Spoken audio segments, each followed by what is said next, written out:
Il est 13 heures, bonjour à tous, merci de votre attention. Tout de suite les titres à la une de l'actualité. Une réunion du Conseil de sécurité s'est tenue hier jeudi au Palais présidentiel. Conseil de sécurité présidé par le chef de l'État, Alassane Ouattara. L'ordre du jour de cette réunion du Conseil de sécurité a porté sur deux points importants, la situation sécuritaire générale et la situation sanitaire générale. La cérémonie marquant le 62e anniversaire de l'indépendance de la Côte d'Ivoire se tiendra cette année à Yamoussoukro. Et puis nous irons en terre d'Arabie Saoudite où tous les candidats au Hajj présents en Terre Sainte ont rallié les hauteurs et les alentours du mont Arafat à quelques kilomètres de la ville sainte de la Mecque. Nous serons en correspondance avec notre Mahama Traoré, notre envoyé spécial en terre d'Arabie Saoudite.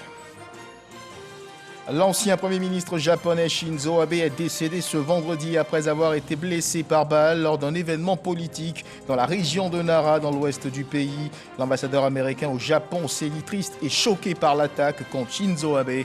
Voilà pour l'essentiel. Bonjour à tous et merci de nous suivre. Une réunion du Conseil de sécurité s'est tenue hier jeudi 7 juillet 2022 au Palais présidentiel. Conseil de sécurité présidé par le chef de l'État, Alassane Ouattara. L'ordre du jour de cette réunion du Conseil de sécurité, nous le disions à l'instant, a porté sur deux points importants, la situation sécuritaire générale et la situation sanitaire générale. Le Conseil de sécurité a noté avec satisfaction une amélioration continue de la situation sécuritaire générale depuis le mois de mai 2022. À suivre le point complet de cette réunion du Conseil de sécurité présidé par le chef de l'État avant la fin de cette édition. Direction Dakar pour parler bien sûr de la réunion de l'IDEA 20, l'association internationale de développement du groupe de la Banque mondiale qui a eu lieu donc à Dakar, au Sénégal. Elle fait suite à celle tenue en juillet 2021 à Abidjan et au cours de laquelle les chefs d'État ont appelé à la reconstitution ambitieuse de l'association. À cette rencontre de Dakar, les dirigeants africains ont plaidé en faveur d'un démarrage énergique de la mise en œuvre de ce programme. Le vice-président de la République, Timoko Méliès-Koné, est présent à cette rencontre de Dakar. Il y représente le président de la République, Alassane Ouattara. Jérôme Kofi Avola. Mieux reconstruire après la crise pour un avenir vert, résilient et inclusif. Tel est le thème autour duquel s'est tenue ce jeudi dans la capitale sénégalaise la réunion de haut niveau du programme de l'Association internationale de développement IDA 20 du groupe de la Banque mondiale. Il s'agit pour les pays africains de travailler non seulement à la mise en œuvre effective de ce programme, mais aussi à l'utilisation efficiente du fonds généré. Par conséquent, la rencontre de Dakar est tout à fait reconnaissante quant au plaidoyer fait par le président de la République de Côte d'Ivoire, Alassane Ouattara, en juillet 2021 à Abidjan, en vue de la 20e reconstitution de ces fonds. Ce sommet IDA 20 consacré à l'examen des modalités d'utilisation optimale des ressources au titre de l'IDA 20 constitue donc une éclaircie dans la grisaille. Je voudrais remercier les partenaires pour le succès historique de la reconstitution de l'IDA avec un niveau record de 93 milliards de dollars. Je remercie également notre collègue le président Alassane Ouattara pour avoir accepté de porter avec nous le plaidoyer à Abidjan pour la reconstitution des ressources de l'IDA. À Dakar, au nom du président Alassane Ouattara, le vice-président de la République, Timoko Méliès-Koné, a pris part à un panel sur la problématique de l'affectation du fonds de l'IDA 20 en relation avec la cherté de la vie observée dans plusieurs États. C'est l'occasion pour lui de rappeler les efforts poursuivis par la Côte d'Ivoire à travers d'importantes subventions pour contenir l'inflation. Par ailleurs, comme pour faire le point d'une telle rencontre, le vice-président de la République n'a pas jugé inutile d'en évoquer l'importance. C'est un sommet intéressant et important parce qu'à la suite justement du sommet qui s'est tenu l'année dernière sur la reconstitution de l'IDA 20, il y a eu une contribution importante des donateurs pour que ce qui a été prévu pour l'IDA 20 se monte jusqu'à 93 milliards de dollars et pour les pays africains. C'est un montant particulièrement important compte tenu des difficultés que connaissent ces pays et compte tenu des enjeux importants auxquels il faut faire face à ce moment-là, surtout après les pandémies et surtout après toutes les difficultés sur le plan international que nous connaissons avec les crises, que ce soit la crise ukrainienne, que ce soit l'inflation, que ce soit toutes sortes de difficultés que les États connaissent. Alors, le sommet d'aujourd'hui, c'était justement de voir qu'est-ce qu'on fait de cette contribution importante des pays donateurs. Bien sûr, il y a un certain nombre de domaines qui ont été déjà identifiés pour lesquels les États vont essayer de faire des programmes et des projets pour mobiliser cette somme qui est, il faut dire, quelque chose de très concessionnel par rapport aux besoins importants en financement. C'est quand même quelque chose qui permettra aux États de pouvoir accéder, de pouvoir faire un certain nombre d'investissements à un coût largement modéré par rapport à ce qu'ils auraient pu avoir, notamment sur les marchés. Ça a donné lieu à une déclaration de Dakar qui a donné les grandes orientations et qui sont conformes à ce qui avait été déjà annoncé en Côte d'Ivoire lors de la constitution des fonds de l'État. En marge des travaux, Thiemoko Mélié Koné a été honoré. Il a été élevé à la dignité de grand officier dans l'Ordre national du Lion de la République du Sénégal par le président sénégalais Macky Sall. Pour exprimer sa gratitude, le vice-président ivoirien a indiqué qu'au-delà de sa personne, cette distinction est à mettre au compte des relations exemplaires entre les deux pays, ainsi que des liens très forts entre les présidents Alassane Ouattara et Macky Sall. Et retour à Abidjan, mesdames, messieurs, pour cet instant souvenir dans cette édition. Aujourd'hui, 8 juillet 2022, il y a exactement 2 ans, s'éteignait l'ancien Premier ministre de Côte d'Ivoire, Amadou Gon Coulibaly, un fidèle collaborateur du président Alassane Ouattara, un grand homme d'État, toujours engagé au service de la nation. Pour honorer sa mémoire et perpétuer sa vision, un institut politique a été créé, l'institut politique qui porte d'ailleurs son nom en ce 2e anniversaire de sa disparition. Une pensée particulière pour le repos de son âme. Amadou Gon Coulibaly qui repose à Korogo sur la terre de ses ancêtres. Paix à l'âme du disparu. Et toute autre chose à présent, des chercheurs et décideurs venus de 15 pays africains ont pris part à une rencontre scientifique organisée par la chaire Méthodologie du développement dirigée par Abhijit Banerjee et Esther Duflo, prix Nobel d'économie 2019. Cette rencontre scientifique se donne pour objectif de mettre en lumière l'impact de la mise en œuvre des politiques de développement. Les ministres du Plan du Développement, Niali Kaba, de l'Enseignement supérieur de la recherche scientifique, Adama Diawara, Souleymane Donitsangui, Abou Sanogo. À travers une brève présentation de ces travaux de recherche, Esther Duflo compte rapprocher chercheurs et décideurs publics dans la mise en œuvre des politiques de développement. Un pays comme la Côte d'Ivoire dépense des budgets considérables pour l'augmentation de la qualité de vie de ses populations les plus pauvres, ce qui est bien normal. Et ces budgets doivent être utilisés le plus efficacement possible. Cette école d'été donne cette opportunité de faire dialoguer les deux groupes afin que les résultats de la recherche puissent nourrir donc la politique économique. En quoi la recherche scientifique pourrait-elle impacter les décisions des politiques publiques? Grâce aux résultats de la recherche, on peut piloter de façon efficace, je dirais même de façon efficiente, la prise de décisions politiques.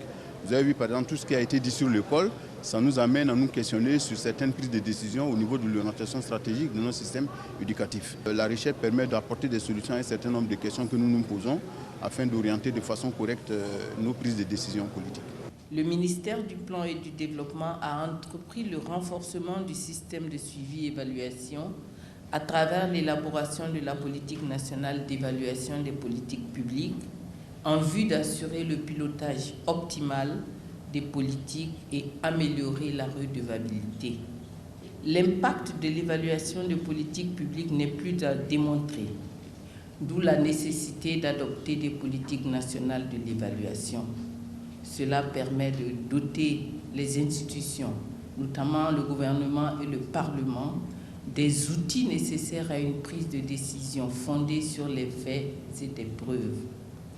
L'école d'été Méthodologie du développement est animée par plusieurs chercheurs dont Esther Duflo, prix Nobel d'économie 2019. Cette édition 2022 de l'école d'été est organisée en partenariat avec l'Agence française de développement et l'École nationale supérieure de statistique et d'économie appliquée. Voilà, les membres du gouvernement qui ont donc pris part à l'ouverture de cette école d'été, un forum d'affaires sur le renforcement du partenariat Indonésie-Côte d'Ivoire à Abidjan a eu lieu récemment. Cette initiative de l'ambassadeur de l'Indonésie en Côte d'Ivoire vise à développer les opportunités d'affaires et d'investissement entre les deux pays, notamment en matière de développement de la riziculture. Dangui nous en parle.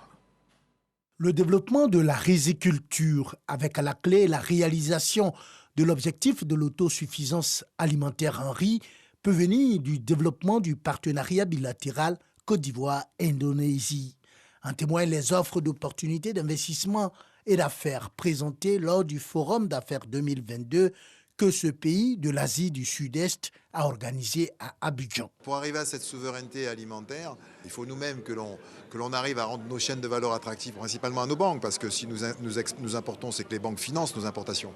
Donc il faut qu'on leur montre que ça a du sens de financer la production locale, qu'on crée les conditions pour lesquelles le financement de la production locale soit moins risqué qu'il ne l'est aujourd'hui, et qu'il soit aussi attractif, voire plus attractif que de financer l'importation. L'Indonésie nous tend la main et nous ouvre les bras, a déclaré le consul honoraire de ce pays en Côte d'Ivoire.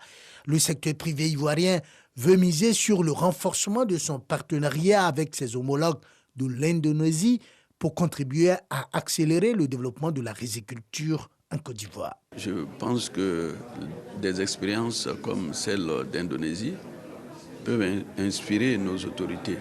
Et nous, en tant que Chambre de commerce et d'industrie, justement, nous encourageons nos opérateurs économiques du secteur privé à aller vers les bonnes expériences. Dans ces forums, Indonésie pourra partager l'expérience sur comment pour la suffisance de riz.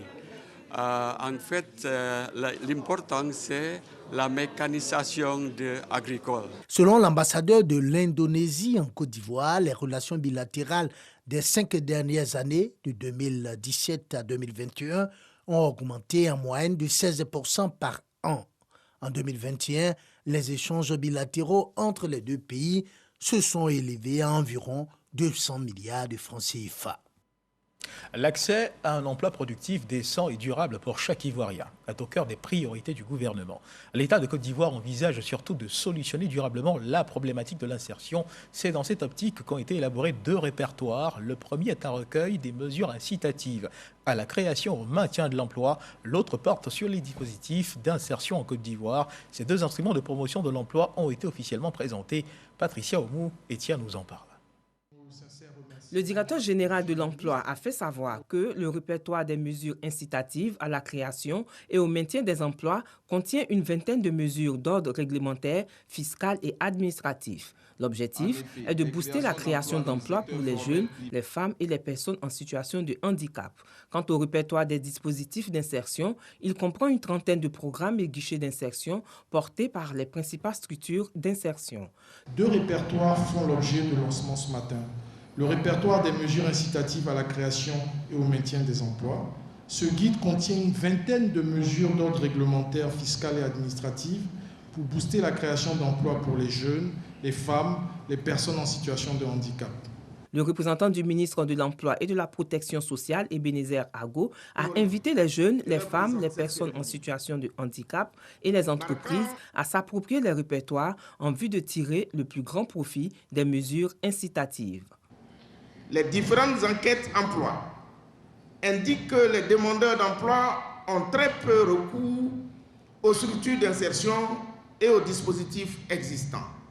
Force est de constater une insuffisance de connaissances ou une méconnaissance de ces différents dispositifs d'insertion et mesures incitatives. L'accès à un emploi productif, décent et durable se traduit dans le PNE 2022-2025. On parle de religion à présent. Hajj 2022. Tôt ce matin, tous les candidats au Hajj présents en Terre Sainte ont rallié les hauteurs et les alentours du mont Arafat, situé à quelques kilomètres de la ville sainte de la Mecque. C'est une étape obligatoire, sinon cruciale, du pèlerinage musulman, selon la tradition du prophète Mohammed, guide de l'islam. Il faut siéger en ce lieu ce jour pour avoir la qualité de pèlerin. Et justement, nous retrouvons la correspondance de notre envoyé spécial en Arabie Saoudite, Mahama Traoré, qui nous en dit plus sur le sens de ce jour pour les pratiquants de l'islam. Bonjour Mahama.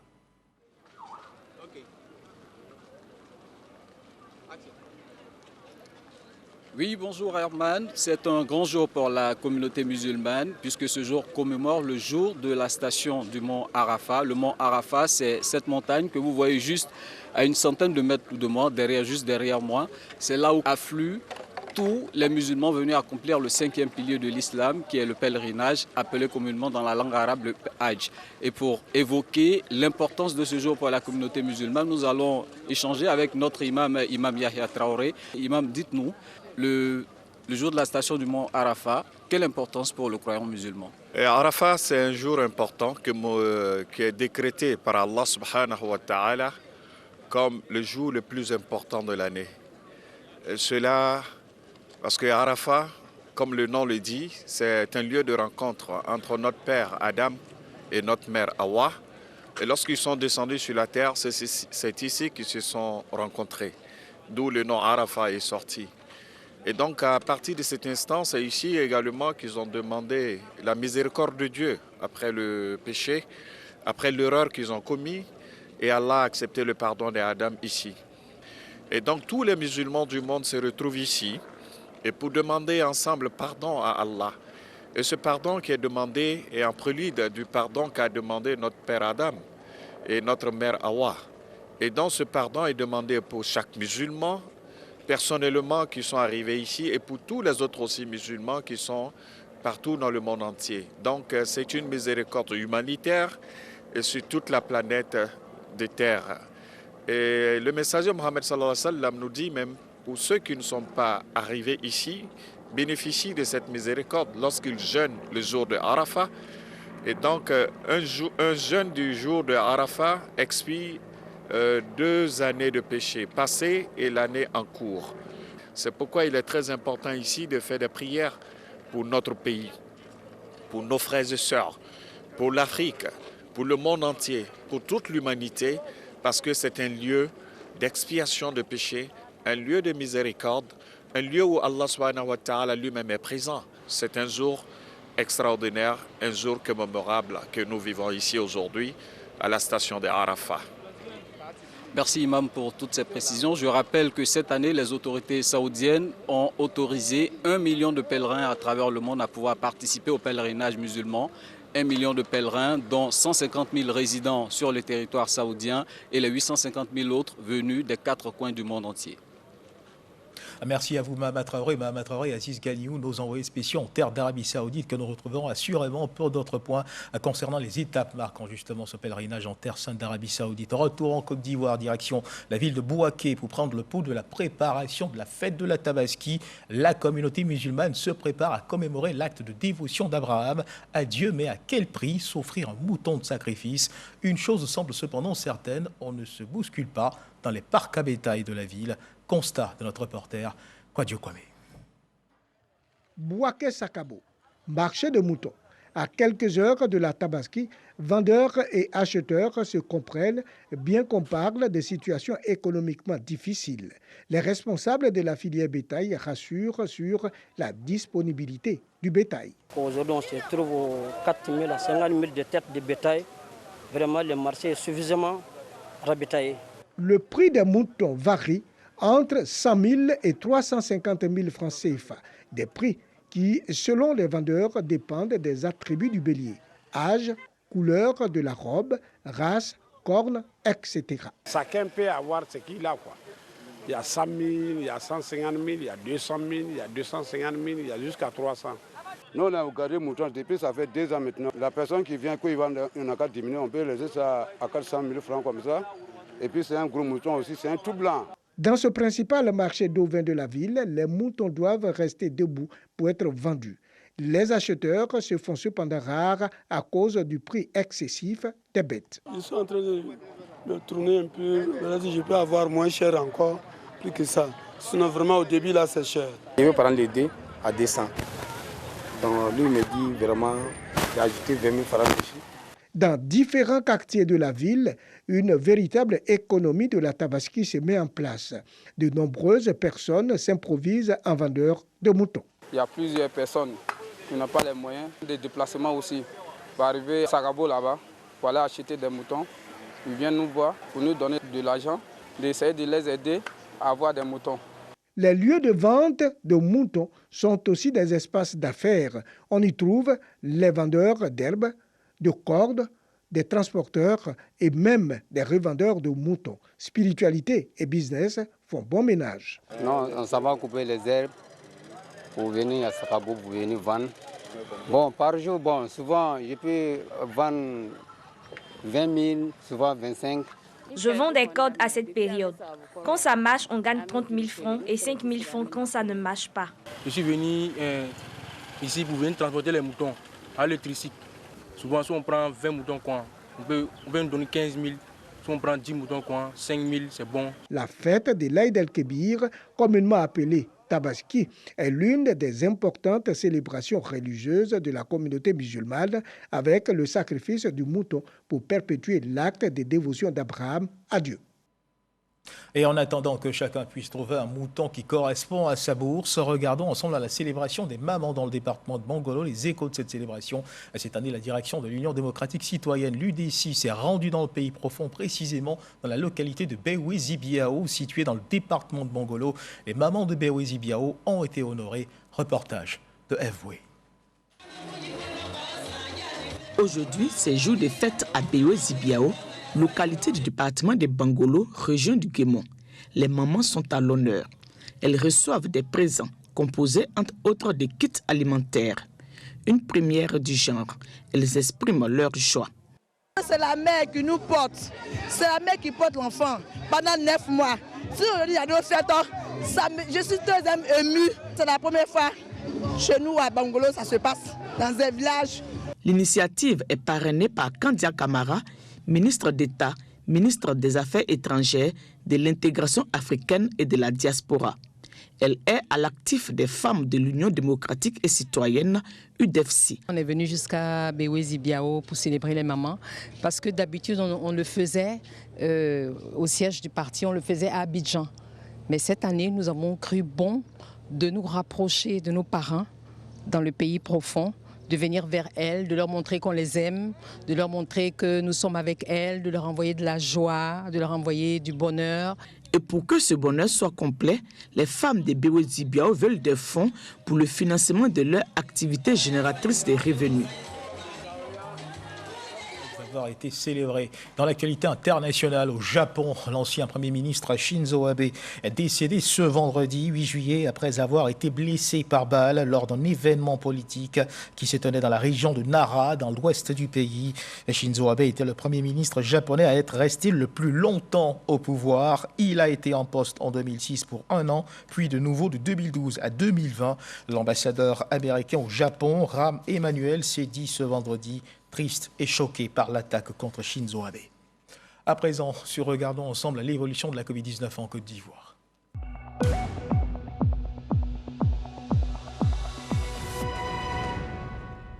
Le ministère de la Santé et de l'Hygiène publique de la couverture maladie universelle a enregistré hier jeudi 8 juillet 2022 73 nouveaux cas de Covid-19 sur 986 échantillons prélevés, soit 7,4% de cas positifs, 100 guéris et 0 décès. À la date du 7 juillet 2022, la Côte d'Ivoire compte donc 83 896 cas confirmés, dont 82 677 personnes guéries, 805 décès et 414 cas actifs.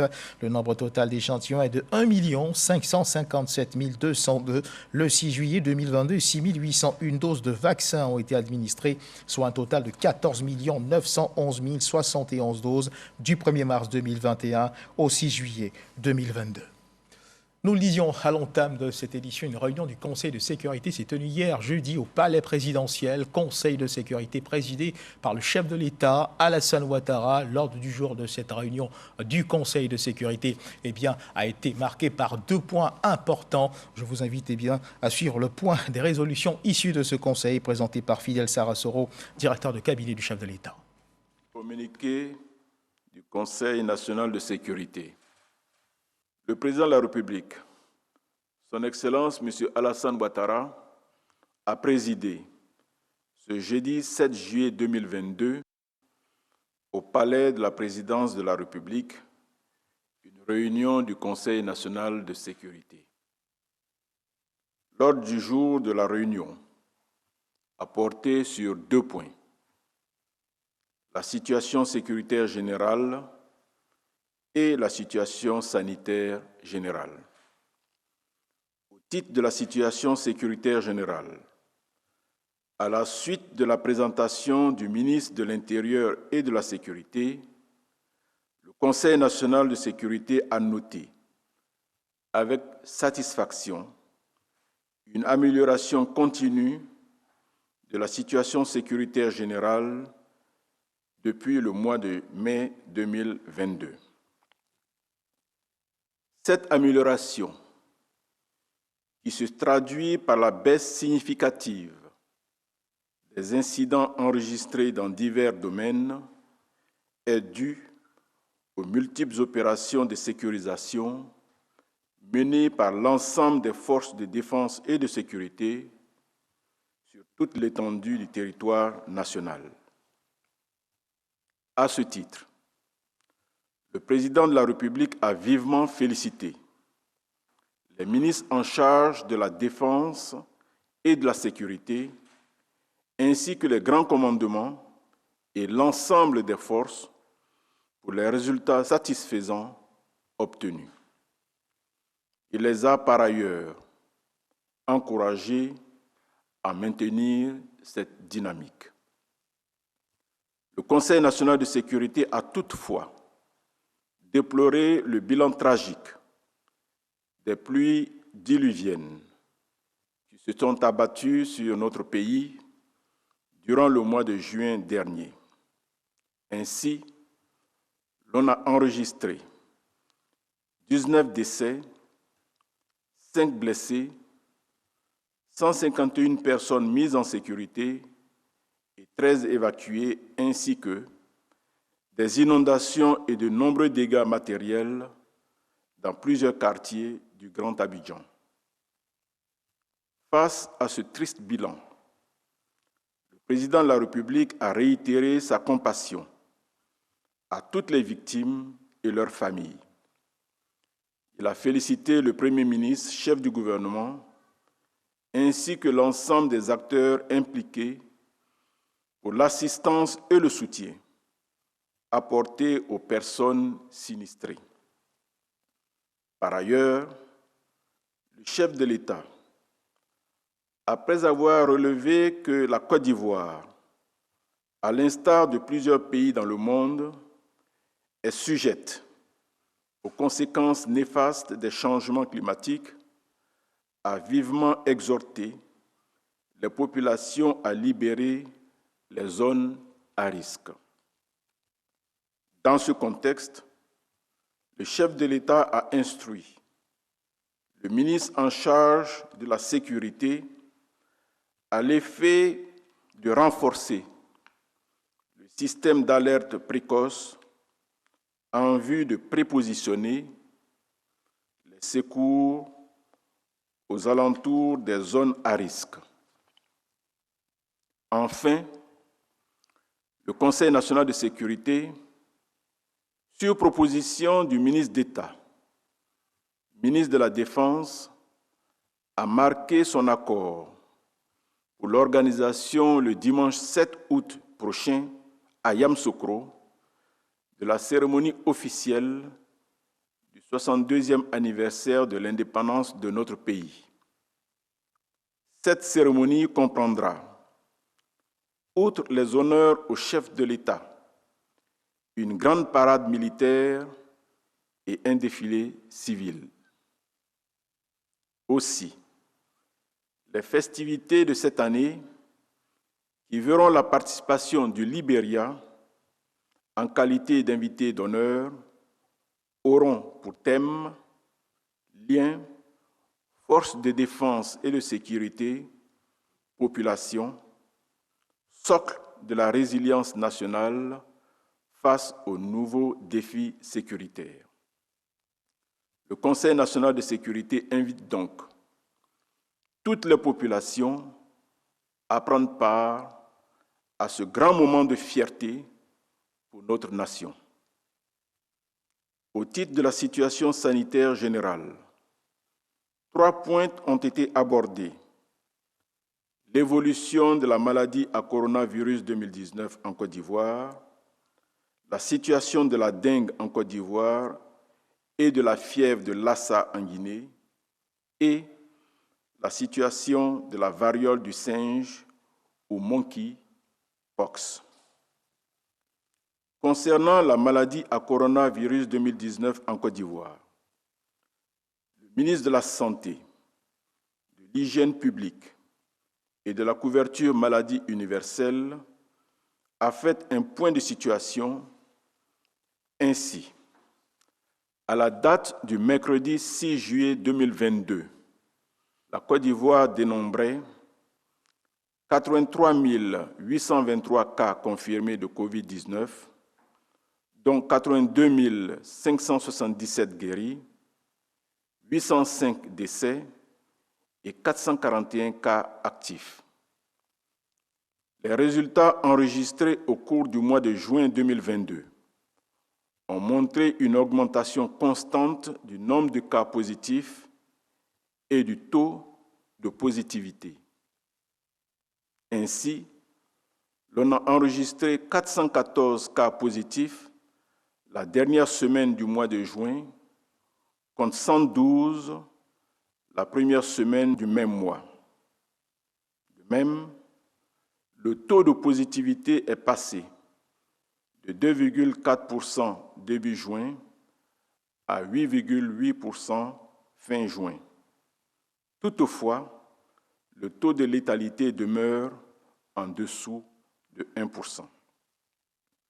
Selon le ministre en charge de la Santé, cette reprise épidémique s'explique par plusieurs facteurs, notamment la saison des pluies et les nombreux déplacements occasionnés, entre autres, par les vacances scolaires. Cependant, tous les indicateurs enregistrés au cours des 6 premiers mois de 2022 restent inférieurs à ceux de 2021 sur la même période. En outre, le ministre en charge de la Santé a informé le Conseil national de sécurité de la prépondérance du variant Omicron ainsi que de l'identification en cours d'autres variants sur toute l'étendue du territoire national. Au titre de la vaccination, le ministre en charge de la Santé a porté à la connaissance du Conseil national de sécurité que dans le Grand Abidjan, épicentre de la maladie avec près de 95% des cas positifs, 60% de la population cible a reçu la première dose de vaccin et 26% est complètement vacciné. Le ministre en charge de la Santé a aussi informé le Conseil national de sécurité de la poursuite du processus d'approvisionnement en vaccins avec 23 500 000 doses reçues à ce jour sur plus de 30 millions de doses commandées. Dans ce contexte, le Conseil national de sécurité a instruit le ministre en charge de la Santé à l'effet d'intensifier la sensibilisation ainsi que la vaccination des populations. Le Conseil national de sécurité l'a également instruit de continuer à privilégier les dons dans l'acquisition des vaccins. À cet égard, le président de la République, tout en se félicitant de la bonne collaboration avec les partenaires extérieurs de la Côte d'Ivoire dans la lutte contre la COVID-19, a remercié ces derniers pour leur importante contribution. Concernant la situation de la dengue en Côte d'Ivoire, le ministre en charge de la Santé a porté à la connaissance du Conseil national de sécurité que notre pays a enregistré, à la date du 4 juillet 2022, 83 cas de dengue, dont 68 de forme hémorragique et un décès. La majorité des cas se trouvent dans le Grand Abidjan, en particulier dans le district sanitaire de Cocody-Bingerville. Concernant la situation de la fièvre de Lassa en Guinée, le ministre en charge de la Santé a informé le Conseil national de sécurité que les autorités sanitaires guinéennes ont déclaré la fin de l'épidémie dans ce pays voisin de la Côte d'Ivoire depuis le 1er juillet 2022. Enfin, s'agissant de la variole du singe ou monkeypox, le ministre en charge de la Santé a notifié au Conseil national de sécurité l'apparition récente en Europe et en Amérique de cette maladie endémique dans certains pays africains. De même, il a fait part des cas enregistrés au Nigeria et au Ghana, respectivement au nombre de 21 et 18, et des mesures adoptées par notre pays dans le cadre du diagnostic du monkeypox virus et d'autres virus du même genre ou apparentés. Parmi ces mesures figure notamment la dotation de l'Institut Pasteur de Côte d'Ivoire en réactif PCR. Le ministre en charge de la Santé a toutefois rassuré qu'à ce jour, aucun cas de variole du singe n'a été observé en Côte d'Ivoire. Ainsi, au regard de la situation sanitaire générale qui prévaut dans notre pays, le Conseil national de sécurité a décidé des mesures suivantes. La reconduction de l'état d'urgence sanitaire pour une période de 3 mois à compter du 1er juillet 2022 et le renforcement de la surveillance épidémiologique des maladies à potentiel épidémique. Par ailleurs, le Conseil national de sécurité exhorte les populations à respecter les règles d'hygiène et les gestes barrières. Il invite les personnes de 12 ans et plus à se faire vacciner contre la COVID-19, y compris celles qui sont en attente de la 2e dose. De même, il incite les populations complètement vaccinées depuis plus de 6 mois à faire leur dose de rappel. À l'issue de la réunion, le président de la République a exprimé sa satisfaction au ministre en charge de la Santé ainsi qu'à l'ensemble des acteurs du système de santé. Il les a encouragés à redoubler d'ardeur en vue de l'éradication de toutes les maladies à potentiel épidémique dans notre pays. Enfin, le chef de l'État a invité les populations vivant en Côte d'Ivoire à la vigilance et au respect des consignes édictées par les autorités sanitaires. Fait à Abidjan le jeudi 7 juillet 2022. Voilà, les conclusions de cette réunion du Conseil national de sécurité vous ont été présentées par Fidel Sarasoro, directeur de cabinet du chef de l'État, Alassane Ouattara. Et juste avant de refermer les pages de cette édition, sachez que vous pourrez retrouver votre magazine. Ça fait l'actualité ce vendredi 8 juillet 2022 à partir de 16h. Ce magazine traitera de la politique générale des infrastructures routières en Côte d'Ivoire de 2011 à ce jour.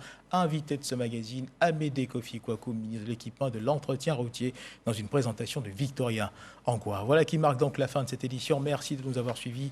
Agréable début d'après-midi. Dieu garde la Côte d'Ivoire.